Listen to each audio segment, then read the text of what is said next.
Gua mau nanya jujur ke kalian semua. Pernah nggak sih kalian lagi butuh kerja, tapi sebelum kerja, malah disuruh keluar duit dulu? Nah, gua pikir dulunya orang-orang cari kerja itu gampang banget. Lulus sekolah terus ngelamar kerja sesuai dengan yang diinginkan, terus terima gaji. Ternyata faktanya tidak seperti itu. Kenapa gua bilang seperti ini? Zaman sekarang, rata-rata kalau nggak pakai duit, tidak diterima kerja atau tidak diterima di perusahaan tersebut. Ya memang, lowongan kerja banyak, tapi syaratnya ribet banget. Fotokopi lah, SKCK lah, tes ini, tes itu, belum lagi ongkos transportasi. Yang ada ujung-ujungnya duit lagi.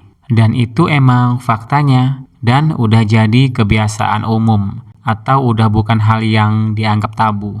Emang sih, gak semuanya, tapi kebanyakan SDM yang menengah ke bawah yang jadi targetnya. Karena dengan adanya sistem bayar ini, keterima kerja jadi gampang banget. Sedangkan yang gak punya duit, makin susah dapat kesempatan. Nah, mindset gampang inilah yang bikin orang-orang jadi males berusaha. Yang ada suka mengandalkan orang dalam. Bahkan ada juga yang udah keluar duit jutaan atau puluhan juta, tapi endingnya nggak diterima. Yang lebih parahnya lagi, uangnya itu dibawa kabur oleh calo. Dan itu terjadi bukan cuma di perusahaan yang menjanjikan pekerjaan yang layak, tapi di institusi atau lembaga kepolisian dan militer.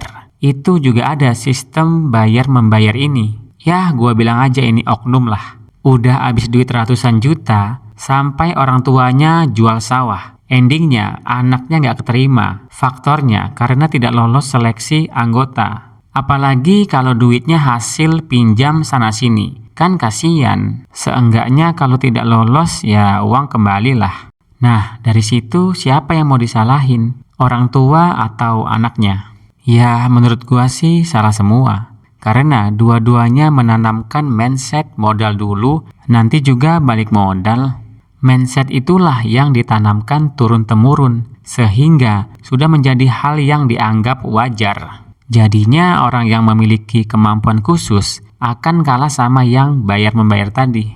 Ya mungkin buat orang yang ekonominya aman, ini hal yang kecil. Tapi buat yang lagi berjuang, ini dilema. Kalau nggak bayar, nggak bisa kerja. Kalau bayar, duit habis, kerja belum tentu lanjut. Padahal bagi anak perantau duit segitu kan lumayan buat keperluan atau bertahan hidup. Daripada buat bayar masuk kerja, mending buat buka usaha. Tapi sih kembali lagi pada pribadi masing-masing. Kalau menurut gua pribadi, jauh-jauhin deh ngelamar kerja pakai duit. Kalaupun kalian diterima, belum tentu nyaman. Dan pasti duit yang kalian keluarkan nggak bakal ikhlas. Ditambah lagi lingkungan yang toksik. Udah paling males. Betah nggak betah harus dijalanin. Karena pasti ada aja orang-orang yang merasa senior di lingkungan kerja. Makanya sistem keterima kerja pakai duit ini sebenarnya tidak dibolehkan atau diharamkan. Karena tidak murni hasil usaha dan kemampuan kalian.